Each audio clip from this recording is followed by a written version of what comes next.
Et bien le bonjour les amis, et oui on se retrouve dans cette nouvelle vidéo, alors il y en a pas mal cette semaine, hein. Je vais vous montrer mon top 10 des cartes des Terres d'Ankh, de la nouvelle extension qui sort vendredi. Et là vous voyez déjà un petit extrait du truc, hein. Vous voyez que la 10e carte que j'ai sélectionnée c'est Pluto. Alors pourquoi j'ai choisi Pluto en 10e position? C'est une carte quand même assez forte, vraiment très très intéressante. On l'épuise et du coup le prochain personnage coûte un de moins à lancer. Donc je vous fais un petit, voilà, une petite scénar, hein, un petit scénario. Tour 1 on joue Pluto, tour 2 on peut jouer Prof, et tour 3 on peut jouer quoi? On peut jouer énormément de cartes. Alors ça va dépendre de la couleur avec laquelle vous jouez, mais honnêtement, quand vous voyez que tour 3 vous pouvez jouer un Mufasa, c'est cool, vous jouez une belle, c'est plutôt pas mal, ça met une pression.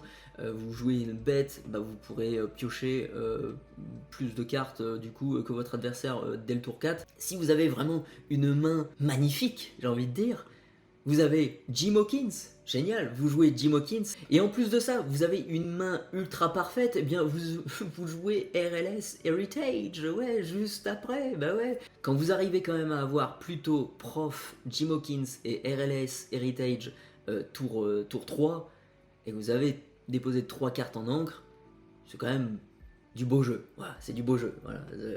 Le Jim Hawkins il va gagner un saisissable, ça va vous faire gagner 2 points de l'or par tour, c'est un truc qui résiste à 8, et puis en termes de lore, vous avez Prof qui vaut 2, le Jim Hawkins qui part à l'aventure à 2 aussi, et le Pluto, donc grosso modo au tour 4, à votre tour 4, vous allez gagner 1, 2, 3, 4, 5, 6, 7 par tour dès le tour 4, c'est quand même assez fumax. Donc c'est pour ça que je l'ai mis en 10e position cette carte. Ensuite on voit la 9e carte, et bien la 9e carte j'ai choisi Morph, et oui parce que bah, de toute façon c'est quand même on va dire, pas un classique, mais voilà, c'est une carte qui a beaucoup marqué les esprits quand on a vu les spoilers des Terres d'Ancre.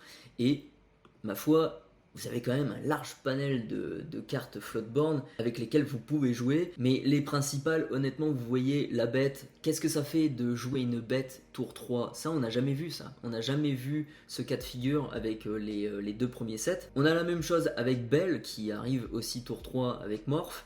On a sinon la Fée Clochette, les Madame de Tremen, les Stitch et compagnie. Donc c'est assez puissant quand même comme carte. Je pense. Alors, elle est un petit peu fragile, c'est vrai que c'est une 2-1, cette carte elle va pas servir à grand chose à part de jouer des cartes alter finalement, c'est pour ça que je l'ai mis en 9ème position, c'est que bon, c'est pas non plus fumé quoi, c'est très intéressant, mais c'est assez fragile, un coup de petit Robin des Bois et la carte elle s'en va. Si vous n'avez pas de chance, vous jouez pas tout de suite votre Floodborn, bon bah ça peut être un peu embêtant de voir partir Morph comme ça. Ou d'ailleurs un simple allumer la mèche, hein, ça peut le destroy, donc bon voilà, c'est uniquement bien en début de partie, un petit peu comme le Pluto juste avant. Ensuite on passe à la 8ème carte et j'ai sélectionné Jim Hawkins. Alors au départ cette carte je voulais la voir un petit peu plus haut dans le classement. Aujourd'hui il y a quand même énormément de lieux qui sont quand même assez forts. On le voit dans ce panel que j'ai sélectionné. Alors le Manoir de Picsou, bon, voilà, c'est juste parce qu'elle est costaud, elle a 9 et elle l'aura 2, donc ouais, c'est plutôt cool. Sinon le RLS Heritage c'est quand même assez fort. Le palais de Cusco, pardon, c'est un Cusco en version lieu, c'est pas mal. La tour du sorcier c'est pas mal aussi quoi. Les personnages qui sont dans ce lieu ils vont gagner 1 point de l'or. Donc mine de rien là le Jim Hawkins vous jouez ce lieu en même temps, vous mettez Jim Hawkins dedans. C'est un Jim Hawkins qui fait gagner 3 points de l'or. C'est pas dégueu, c'est vraiment pas dégueu. Ensuite, on a aussi le château de la Reine qui est, je pense, le meilleur lieu qui est sorti dans les Terres d'Ancre, parce que c'est quand même voilà, un lieu pardon, qui a 7 en volonté, donc c'est assez costaud, c'est ancrable, ça vaut 4, c'est pas trop cher, ça fait gagner 2 points de l'or, donc c'est plutôt pas mal. Donc avec le Jim Hawkins, bon voilà, il va vous faire jouer une carte gratos parmi ces lieux-là. Ça, c'est mine de rien non négligeable. Quand dans Magic, je sais que si vous jouez des sorts gratuitement, c'est bénef. C'est vraiment très très très intéressant. Moi, je pense qu'il faut surtout pas sous-estimer les lieux, parce que ça va être des cartes quand même qui vont vous offrir du lore passif. Est-ce que je préfère taper un lieu ou je préfère taper le personnage qui est un peu chiant? c'est assez difficile à prendre comme décision et ça se jaugera, je pense, dans le cours de la partie. Il lance ces nouveaux types de decks qui vont arriver avec les lieux et ma foi, ça pourrait être quand même assez sympa et assez fort. Donc, on verra ce que ça donne avec le temps, mais mine de rien, j'en suis sûr, ça sera quand même assez fort.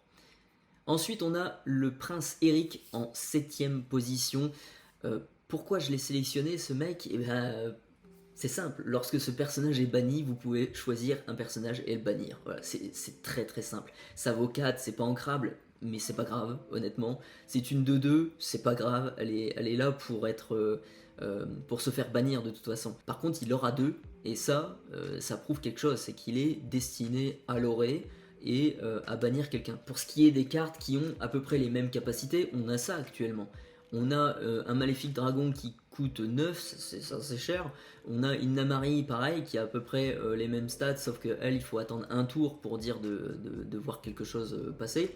Vous avez la Madame de Tremen et la Madame Médusa qui sont à peu près pareilles. D'ailleurs, l'illustration, les deux, elles sont dessinées à peu près de la même façon. Sauf qu'il y en a une qui a un chat et l'autre elle a un téléphone. Mais ça c'est un détail. Mais le problème avec ça, c'est que vous n'avez pas forcément le choix. Alors, Médusa, vous avez le choix, mais c'est restrictif. C'est 3 de force et moins. Ok, et Madame de Tremen, c'est votre adversaire qui va choisir qu'est-ce qu'il veut bannir. Là, avec le Prince Eric, on a quand même un bon compromis. On a une carte qui arrive, qui va lorer ou qui va attaquer, mais qui coûte pas cher, qui coûte 4. C'est plutôt intéressant. C'est pour ça que je l'ai mis en top 7. Donc, à voir ce que ça donne maintenant sur le board. Ensuite, en 6ème position, et oui, j'ai mis le Jafar. Je sais qu'il y a une certaine hype en ce moment autour de cette carte. Beaucoup de gens s'esclavent, voilà, oh là là, le combo parfait, ce rêve bleu Jafar. Mais honnêtement, c'est pas la carte la plus forte de l'extension, loin de là, je pense pas. Alors, c'est sous condition en fait, cette carte, vous allez gagner énormément de l'or uniquement si vous avez les bonnes cartes en main, si vous avez la chance qu'il faut pour choper ce qu'il y a d'intéressant dans votre deck. Par contre, il y a quand même pas mal de cartes qui vous font piocher, qui sont assez intéressantes. Alors on a ce rêve bleu, forcément c'est un classique, mais vous avez aussi les Merlins, vous avez aussi le Donald qui lui vous êtes assuré de piocher une carte supplémentaire par tour, vous avez aussi la Bête qui fait le même effet, et enfin on a aussi voilà, le Château de la Reine qui, voilà, si vous avez pas mal de persos sur ce lieu et que votre adversaire ne les gère pas, potentiellement vous en avez peut-être 2 ou 3 maximum, je pense, au cours d'une partie. Bah, quand même, vous jouez le Jafar, le prochain tour, s'il ne gère pas votre château, ou les personnages qui sont dedans, honnêtement, vous allez piocher 4 cartes au prochain tour avec Jafar, du coup, vous allez gagner 5 points de l'or minimum là dans le tour prochain. Donc c'est plutôt intéressant, mais je dirais pas que c'est une carte game breaker, quoi, qui est one turn kill et compagnie, qui est fumax et tout ça. Donc c'est pour ça que je l'ai mis en 6ème position. Pour moi, il y a un peu mieux. Ensuite, en 5ème position, on a cette carte.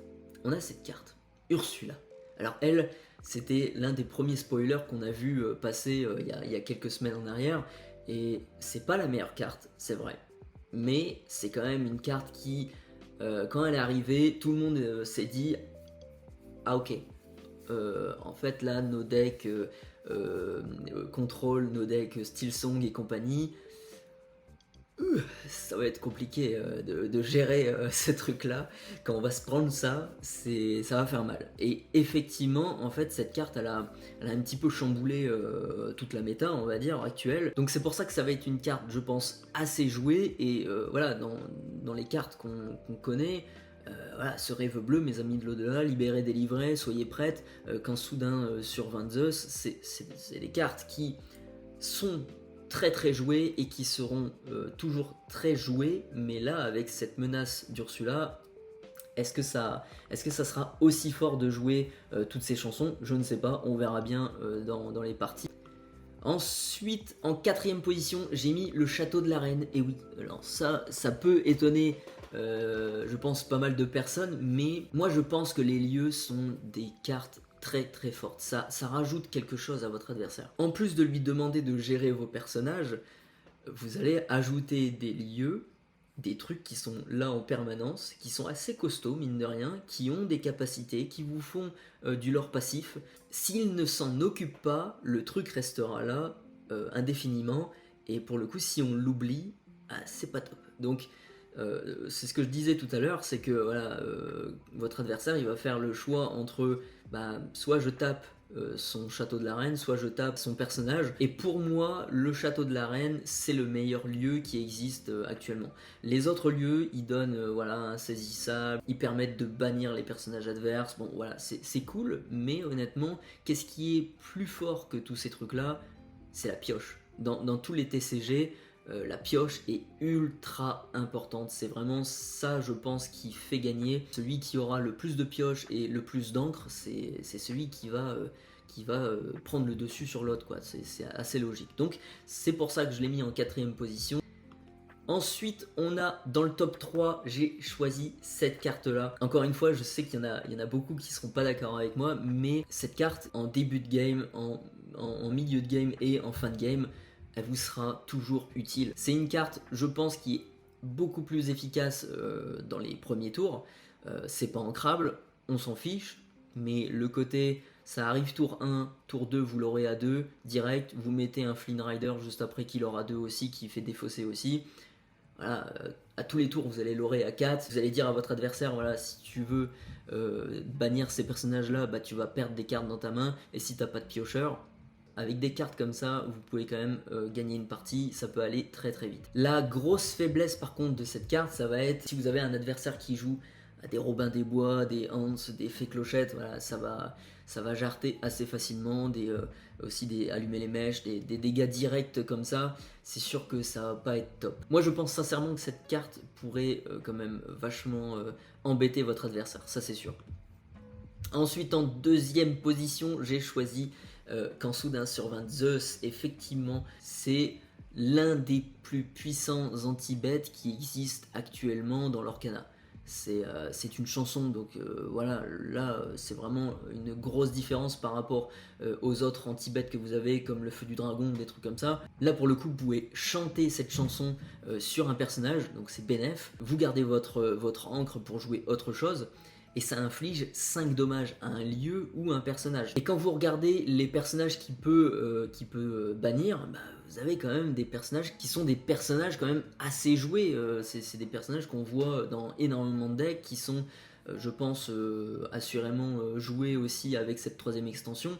Le Jafar, il va être joué. La Maléfique, c'est plus trop joué, mais honnêtement, c'est un gros ton. Quand vous avez une chanson qui peut gérer un truc comme ça, c'est mine de rien un truc assez intéressant. Vous avez Madame de Tremen qui sont chiantes, la Bête qui est chiant, Réponse, et il y en a plein. Il y a plein de personnages qui sont méta, qui sont énormément joués et qui ont que 5 en volonté, voire moins. Cette carte de chanson va pouvoir gérer énormément de personnages, et ça c'est plutôt cool. Et quand on voit un petit peu les autres chansons qui existent, qui sont des anti-bêtes, qui peuvent être chantées également, il n'y a pas beaucoup de cartes qui sont à peu près équivalents à ce qui vient de sortir. Le Libéré délivré, c'est sûr que ça, c'est un petit peu voilà, la carte qui ressemble un petit peu à Quand soudain sur 20 Zeus, mais elle vaut plus cher, et pour le coup ça donne de l'encre à votre adversaire, donc il y a quand même un malus. Le Grand Génie du Mal, c'est uniquement pour un personnage ayant au moins 5 en force, pardon. Le Soyez Prête, là c'est plus sélectif. Si vous avez envie de garder vos personnages sur le board, là ça va être un peu embêtant avec un Soyez Prête. Et Plus ardent que le feu de volcan, ça peut être embêtant parce que ça dépend aussi des personnages que vous avez sur le board. Là pour le coup, quand soudain sur 20 Zeus, il n'y a pas vraiment de malus, ça inflige 5 pour 4, basta. Voilà, c'est plus directif, c'est pour moi l'un des meilleurs anti-bêtes sélectifs qu'il y a dans l'Orcana actuellement, c'est pour ça que je l'ai mis en 2ème position.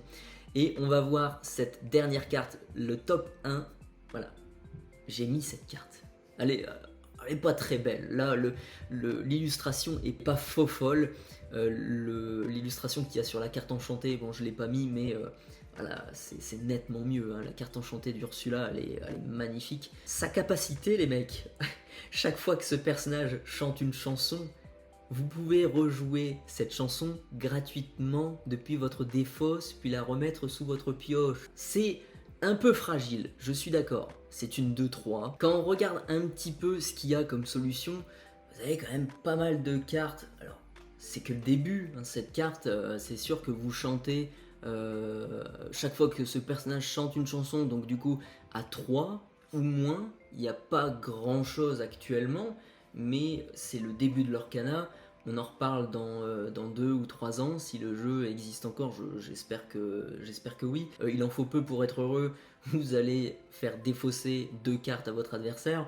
Vous avez la même chose avec Cruel Diablesse. Mes amis de l'au-delà, le classique, vous allez piocher 4 cartes. C'est vachement intéressant, on verra ce que ça donne. En tout cas, ça c'était mon top 10. Pour moi, la Ursula c'est la meilleure. Moi de toute façon, quand on me dit voilà, jouer gratuitement quelque chose, j'adore ça. Donc voilà, je devais la mettre dans ce top 3. J'en suis sûr que ce top 10 que je viens de faire, il va bouger dans quelques semaines. Ça sera plus le même, je pense. Mais en tout cas, actuellement parlant, avant la sortie de l'extension, en tout cas c'est ça. Ça va sûrement changer quand je vais tester les decks qui est possible de faire avec cette nouvelle extension. On verra ça dans une prochaine vidéo. En tout cas, j'espère que ce top 10 des cartes de l'extension Les Terres d'Ankh vous a plu. Dites-moi dans les commentaires, vous, qu'est-ce que vous allez mettre en top 3, ça serait intéressant de savoir. Je vous remercie d'avoir regardé cette vidéo. N'hésitez pas à lâcher un pouce vers le haut, à vous abonner, c'est hyper important pour moi. Sur ce, prenez soin de vous et à tantôt.